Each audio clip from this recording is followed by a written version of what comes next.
বর্বরোচিত লাঠিচার্জের প্রতিবাদে, শিক্ষককে পিটিয়ে রক্তাক্ত করার প্রতিবাদে, আমার শিক্ষকের দাড়ি ধরে টান দেওয়ার প্রতিবাদে, পুলিশ বক্সে নিয়ে আমার শিক্ষককে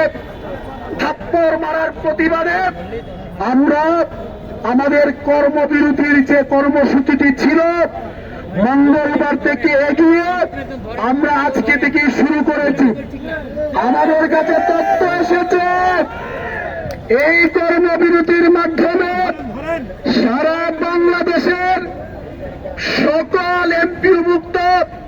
শিক্ষা প্রতিষ্ঠানে কঠোরভাবে কর্মবিরতি পালিত হয়ে ইতিমধ্যে সারা বাংলাদেশের এমপিও শিক্ষা স্থবির হয়ে পড়েছে। যতক্ষণ পর্যন্ত 20 মাসের বাড়ি ভাড়া, 1500 টাকা মেডিকেল ভাতা, আমাদের কর্মচারীদের জন্য 75% উৎসব ভাতার প্রজ্ঞাপন জারি না করা হবে, এই শহীদ মিনারে লাগাতার কর্মসূচির পাশাপাশি লাগাতার সারা বাংলাদেশের সকল শিক্ষা প্রতিষ্ঠানে টানা কর্মবিরতি চলবে। শিক্ষকরা কোন শ্রেণী কার্যক্রমে অংশগ্রহণ করবে না। সকল শিক্ষক কর্মচারীর মোহনা হবে এই ঢাকার কেন্দ্রীয় শহীদ মিনার। আমি জোটের পক্ষ থেকে সরকারের কাছে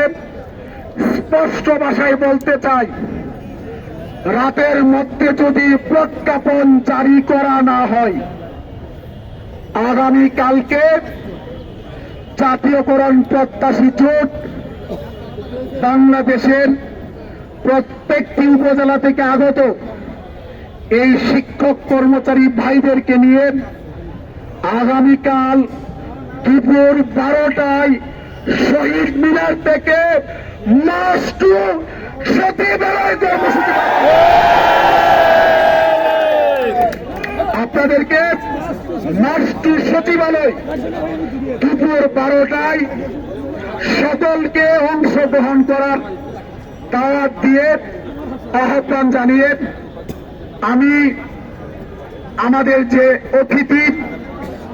অত্যন্ত